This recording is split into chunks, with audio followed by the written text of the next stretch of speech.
On a une ministre de l'Agriculture qui est con. Ah non, pardon, convaincue. Elle est convaincue, j'ai oublié. Il y avait un truc après, con. Elle est convaincue, mais je pense qu'on peut enlever vaincu. Ou alors on le met en deux mots, con et vaincu, que l'accord UE-Mercosur... Mais arrête donc, toi, de me mettre du son. UE-Mercosur ne sera pas signé. Elle est convaincue. C'est bon, les agriculteurs, rentrez chez vous. On vous le dit, on vous le promet, on est convaincu que ça sera pas signé. Ah, oups! Ah, oups!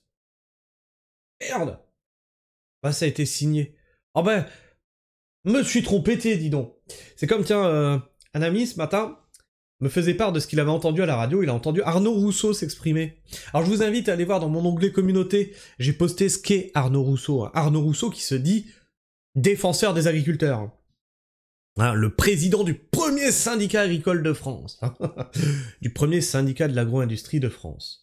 Donc, tu as Arnaud Rousseau, premier syndicat, président du premier syndicat d'agriculteurs de France, qui défend les agro-industries, qui soutient les agriculteurs et qui leur dit soulevez-vous, vous avez raison. Et de l'autre côté, tu as Arnaud Rousseau, président du groupe agro-industriel Avril, qui rachète des exploitations producteurs d'huile au Brésil.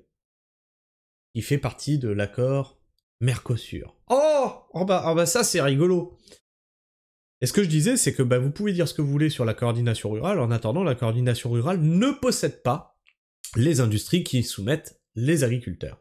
Et ce matin, on m'a ramené qu'Arnaud Rousseau disait, interviewé par Léa Salamé à la radio, que oui, mais voilà, c'est normal, les agriculteurs se soulèvent, etc., etc. Et Léa Salamé, je lui dis, mais écoutez, je comprends pas, pourtant, l'État a fait des efforts, l'État a proposé des prêts à faible taux d'intérêt, les fameux PGE, hein, c'est ce qui a coulé nos entreprises, Léa Salamé, hein. Aujourd'hui, les PGE, c'est ce qui fait que les entreprises en France s'effondrent, et que la France est en train de se tiers-mondiser.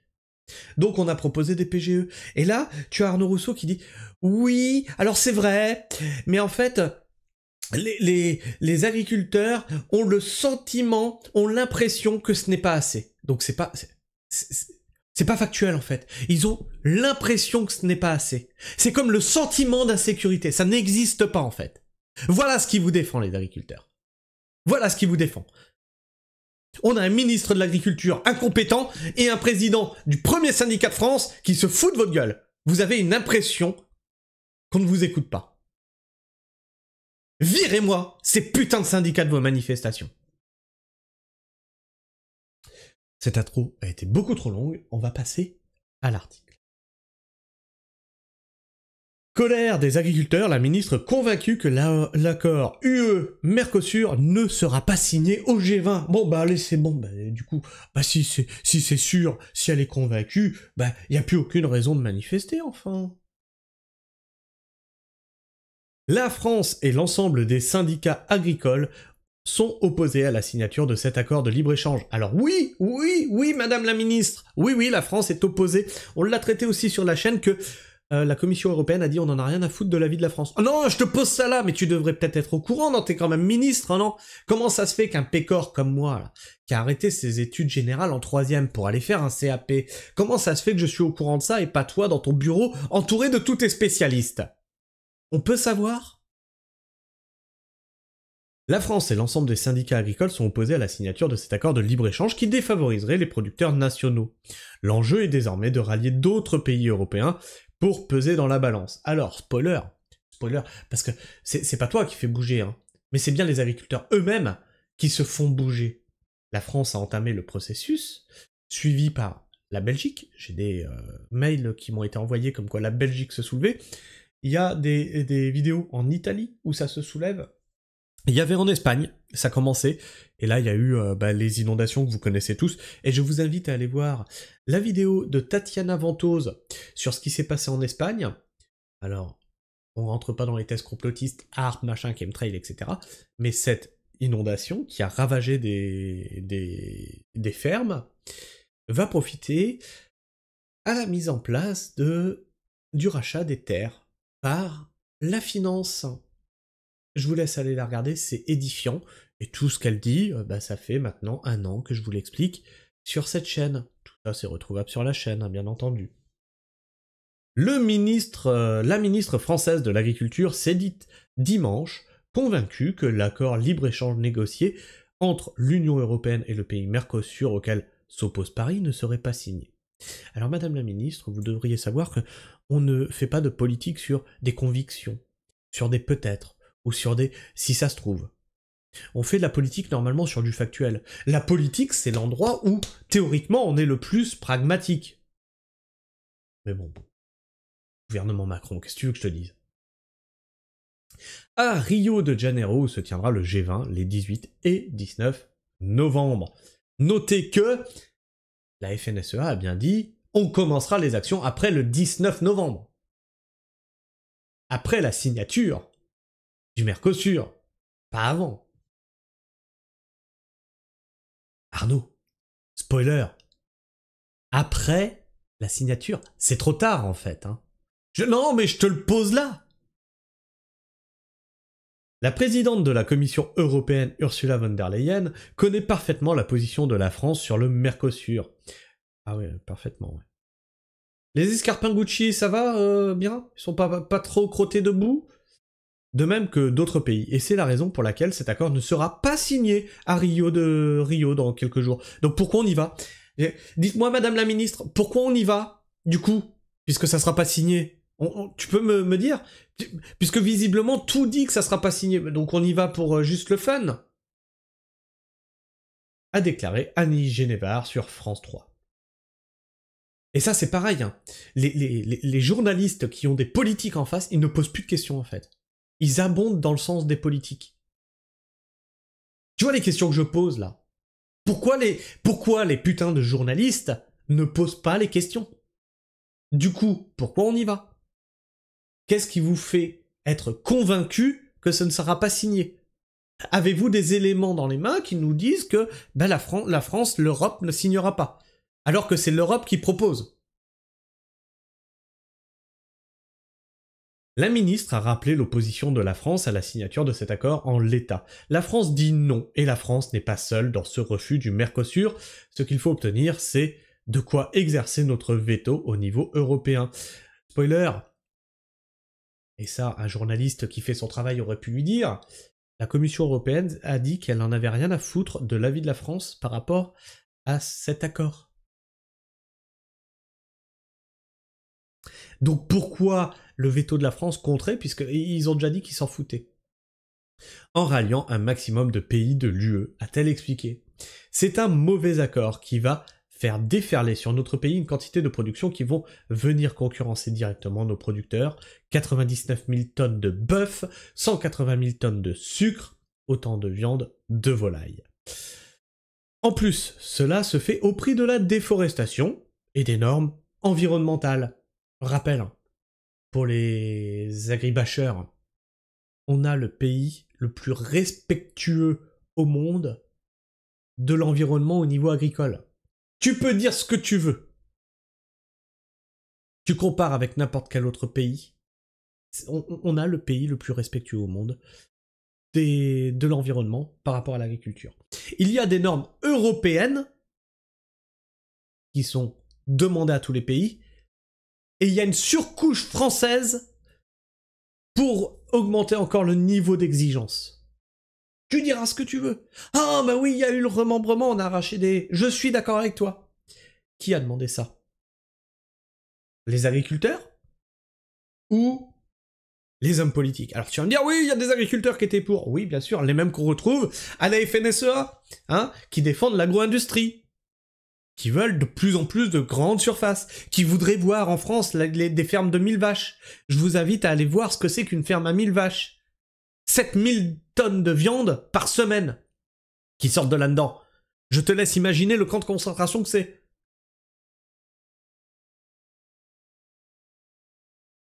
Les syndicats, 7000 tonnes par semaine ou par mois? Je sais plus.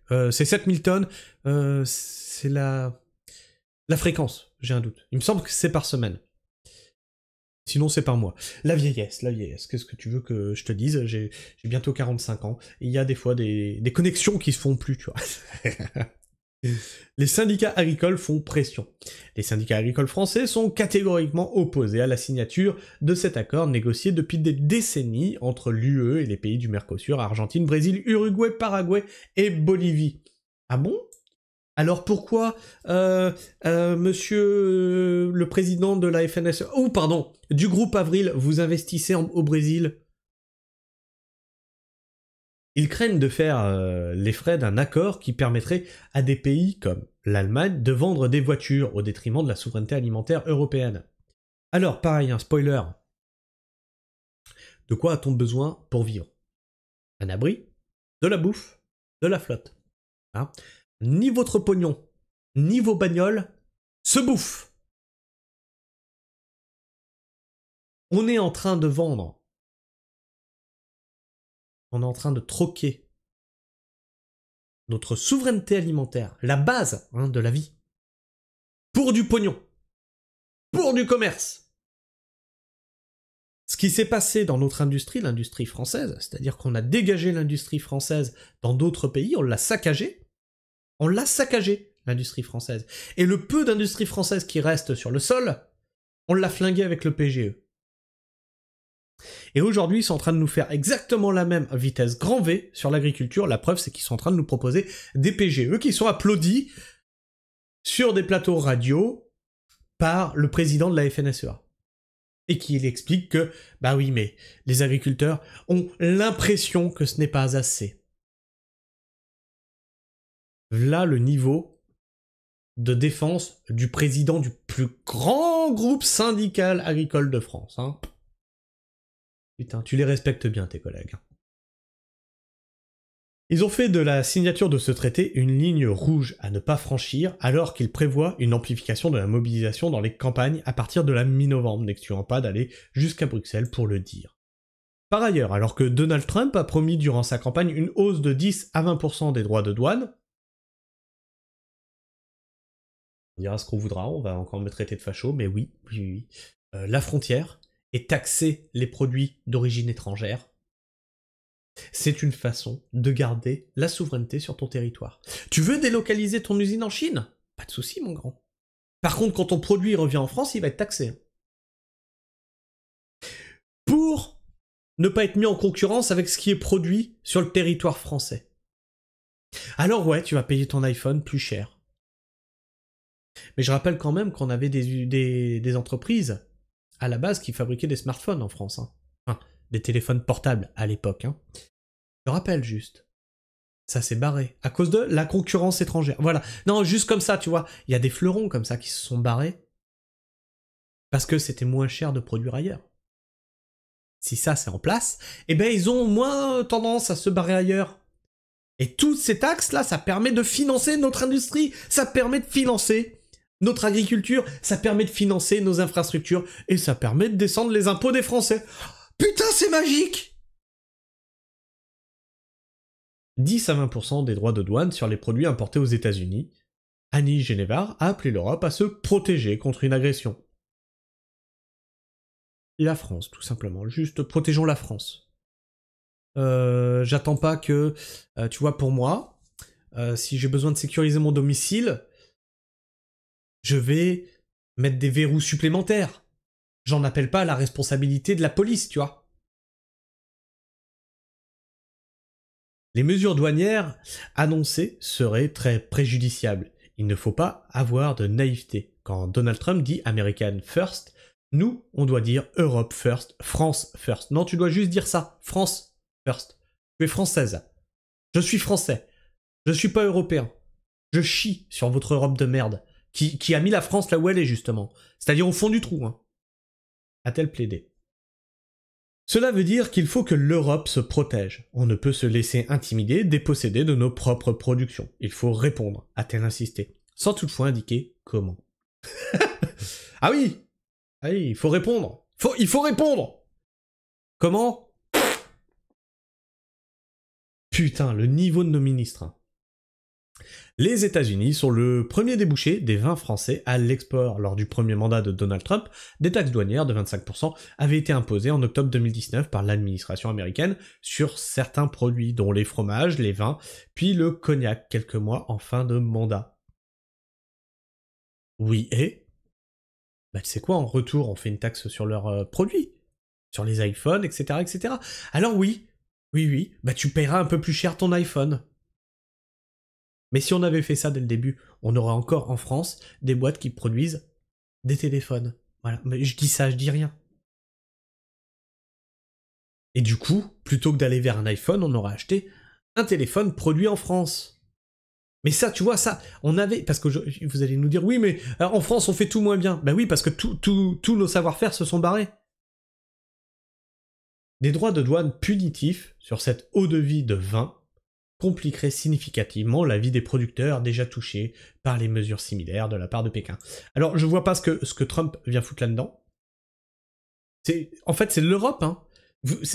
Enfin, merde, c'est l'Europe qui flingue nos agriculteurs, mais là, on déplace le sujet, on dit « Ouais, mais en fait, c'est Trump, il va mettre 25% sur les importations de vin. Donc c'est de la faute à Trump. » Mais vous vous foutez de la gueule du monde. Voilà. C'est vraiment la politique française et européenne complètement aux fraises. Hein, on a des politiciens français qui se disent oui mais non mais attendez parce que il faudrait il y a qu'à Faucon comment voilà mais c'est de la faute à Trump.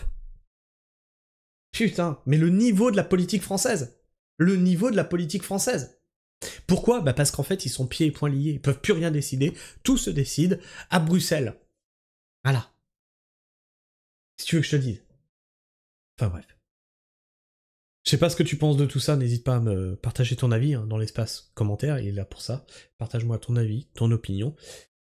Et puis bah, si t'es encore là en fin de vidéo, tu peux t'abonner à la chaîne, et puis vérifier que t'es encore abonné, puisque YouTube en désabonne certains d'entre vous. Sinon bah tu me mets un petit pouce vers le haut, un pouce vers le bas, un pouce en travers, t'en fais bien ce que tu veux, c'est ton pouce hein. Et puis bah tu peux clocher pour ne rater aucune de mes sorties vidéo dans ce mois. Je vous fais la bise, prenez soin du sol, et restez pragmatiques. Ciao.